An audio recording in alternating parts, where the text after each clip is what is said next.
In this session, let us look at the topic tribal origins in India. Okay, so under Indian cultural context, you have multiple stratifications. You have caste, you have religion, sect, class. Along with all these stratifications, you also find tribal stratification in India, right? Like any other stratification, like religious, caste, class, sect, you have something called tribe also. So let us see how these tribal organizations flourished, how tribal life originated in India, and how it is functioning, how does it generally function in India. Okay, so, tribe, caste, sect, and class are the various categories of social stratification found in India. Okay, how do we understand the term tribe? A tribe is a collection of families or groups of families bearing a common name, members of which occupy the same territory, speak the same language, and observe certain taboos regarding marriage, profession, or occupation, and have developed a well assessed system of reciprocity and mutuality of obligations. These are the 5 to 6 points to classify or stratify or identify tribal organization as a kind of uh, independent, individualistic unit in Indian cultural system. Okay, so the first point under this is a tribe is a collection of families or a group of families. Okay, and what does it share with this commonality? It bears a common name belonging to particular tribe. People share common name. Then members of the tribe, they occupy the same geographical space, they occupy the same territory. Then third point is they speak the same language. Fourth point is they observe certain taboos regarding marriage, profession, or occupation. And how do you understand taboos? Right, it's part of everybody's common GK, general knowledge, that taboo is something which is um, culturally and socially not acceptable. Okay, culturally and socially rejected things and practices are called taboos. They are not legally banned, but culturally and socially rejected aspects are called taboos, right? The very immediate and good example for it is the gay and lesbian practices, where legally it is sanctioned but still they are tabooed. They are considered as taboos by the cultural setup of many societies across the world, including Indian society. It is still considered a taboo, and it comes with a kind of social stigma. So, these practices, which are rejected socially and culturally, nonetheless accepted legally, such things are called taboos. So, tribal people do observe their own taboos when it comes to marriage, profession, and their occupation.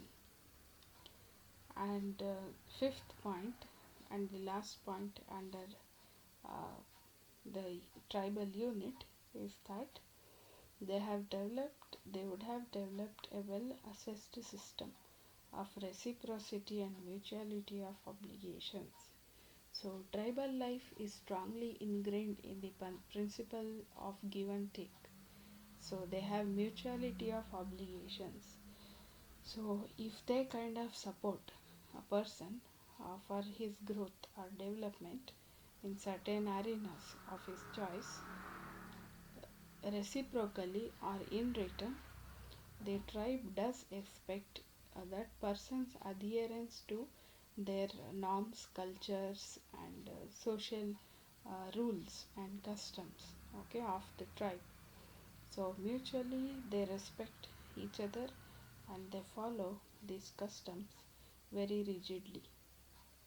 Okay, so you can say that a tribe is ordinarily an endogamous unit. Okay, how do we understand the word endogamous? Endogamy is a practice where people marry within their own clan, within their own small unit. Maybe it is clan, sect, or caste or religion. So, that kind of marriage, inclusive marriage within one's own immediate social communities like caste, religion, sect, and also tribe or clan. So, this practice is known as the endogamous marriage, and most of the tribal, for them, it's very important.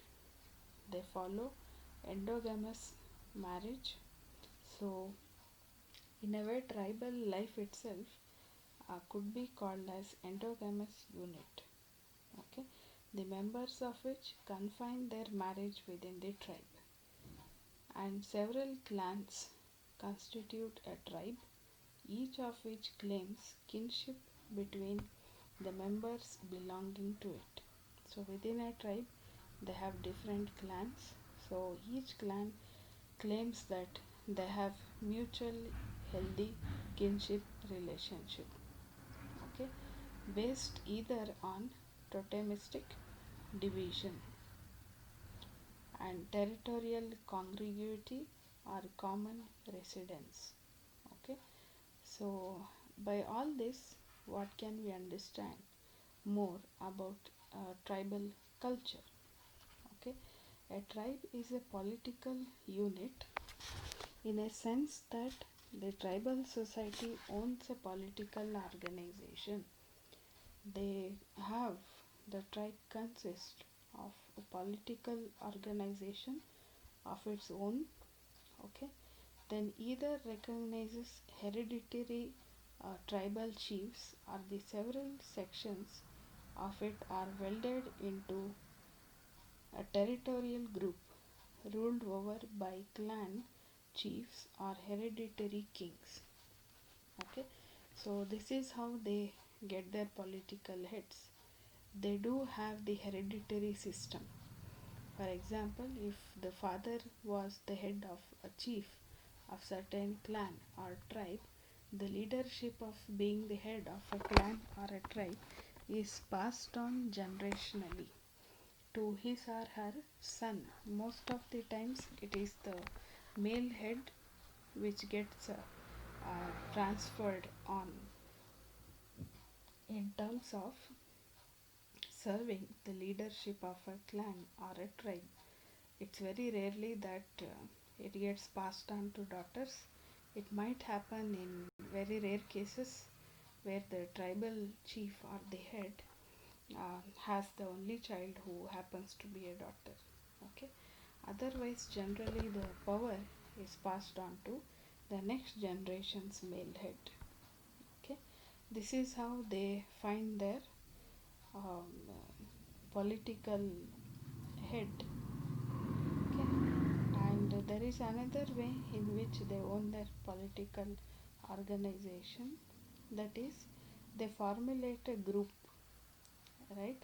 They formulate a group as, and who come together like a territorial group ruled. They'll have one chief or the head for that group, but the entire group forms a kind of small political organization or a party. Okay, so a group consisting of a few people, important people of the tribe, 5 to 6 people per se, and these people form the political head the tribe. Okay, and one person shall head the tribe and actively engage in taking all the important decisions for the tribe. Okay, and also each section of a tribe, a clan or sect has a council of elders who assist the hereditary headman in tribal affairs, and perfect solidarity and group affiliation characterize the attitude of the members towards the tribal authority.